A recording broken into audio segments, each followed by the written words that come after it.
lay fontsika miara-miasa fito amby folo sy roa arivo raha tadidinao lasa tsika tsy mifankafotony tanja fatokotra manotra no mpifankaty mifampitsota molotra mifanampy eny foana rehefa misy manahirana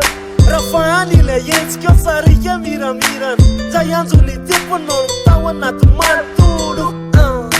iresaka tanao hoe fokony mahay mikolokolo za tsy de mahay miresaka fa ny de makomamolololo ityle mampiavana natotsanjira avana da etaeta foko misotra amlalam-pitiavana da foko miteko 10 kilometa tsisasfikondra amin'ny atsaranao mamery fero matiako valina mfaritiavana feno fanyawapunao batineno ao anatiko tengeno satria le fahateny matozafa maneno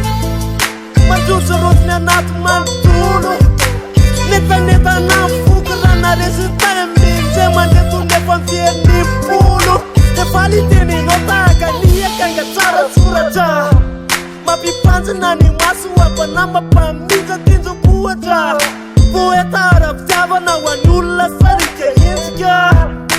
fafako sofolo maramany eo zetem mafafokony tomponevitra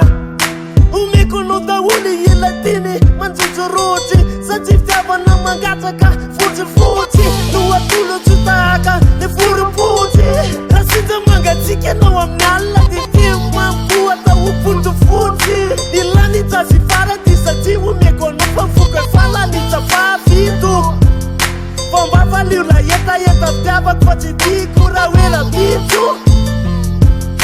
nanaiky anao de natsoko hoe silapana ampofoko etsine orokoroako ila sola ampianavy ampifoko nanomboka de sotso tsara ila fiarana tadiolina te misy sakana mpa toto fisarana loraraky ila sine fitiavana mainy afina tsangana ritsa loharano fatsikana niala elopoko mitangana tsamby menaka nikitahita wapatana vaky aliny fatokarangana tsy napino fatahaka nitsolany erita watsano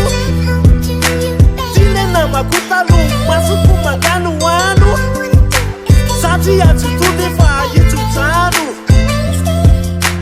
masa oe sairina mareta tikatsano